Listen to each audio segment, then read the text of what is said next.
శివుడికి మోహినికి అయ్యప్ప స్వామి పుట్టారు. కానీ పుట్టగానే అయ్యప్ప స్వామిని పంబానది తీరం దగ్గర విడిచిపెట్టి శివుడు తిరిగి కైలాసంకి వెళ్లిపోతారు. అంత దట్టమైన అడవిలో ఉన్న చిన్న పిల్లవాడిని కాపాడడం కోసం అడవి పులులు అయ్యప్ప స్వామి చుట్టూరా చేరి రక్షణగా ఉంటాయి.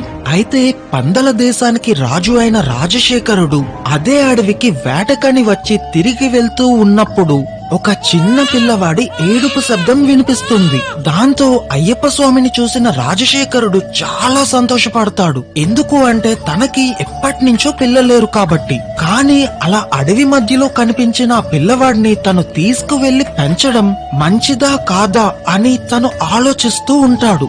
సరిగ్గా అప్పుడే ఒక సాధువు వచ్చి, ఈ పిల్లవాడి పేరు మణికంఠుడు, ఇతను నీ వంశానికే ఎంతో కీర్తి ప్రతిష్టలు తీసుకువస్తాడు. కాబట్టి ఈ పిల్లవాడిని తీసుకువెళ్లి పెంచుకో. దీనికి 12 సంవత్సరాలు నిండిన శివుడికి మోహినికి అయ్యప్ప స్వామి పుట్టారు. కానీ పుట్టగానే అయ్యప్ప స్వామిని పంబానది తీరం దగ్గర విడిచిపెట్టి శివుడు తిరిగి కైలాసంకి వెళ్లిపోతారు. అంత దట్టమైన అడవిలో ఉన్న చిన్న పిల్లవాడిని కాపాడడం కోసం అడవి పులులు అయ్యప్ప స్వామి చుట్టూరా చేరి రక్షణగా ఉంటాయి.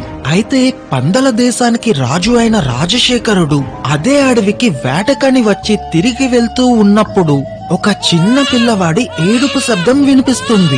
దాంతో అయ్యప్ప స్వామిని చూసిన రాజశేఖరుడు చాలా సంతోషపడతాడు. ఎందుకు అంటే తనకి ఎప్పటినుంచో పిల్లలేరు కాబట్టి. కానీ అలా అడవి మధ్యలో కనిపించిన ఆ పిల్లవాడిని తను తీసుకువెళ్లి పెంచడం మంచిదా కాదా అని తను ఆలోచిస్తూ ఉంటాడు. సరిగ్గా అప్పుడే ఒక సాధువు వచ్చి, ఈ పిల్లవాడి పేరు మణికంఠుడు, ఇతను నీ వంశానికే ఎంతో కీర్తి ప్రతిష్టలు తీసుకువస్తాడు. కాబట్టి ఈ పిల్లవాడిని తీసుకువెళ్లి పెంచుకో. దీనికి 12 సంవత్సరాలు నిండిన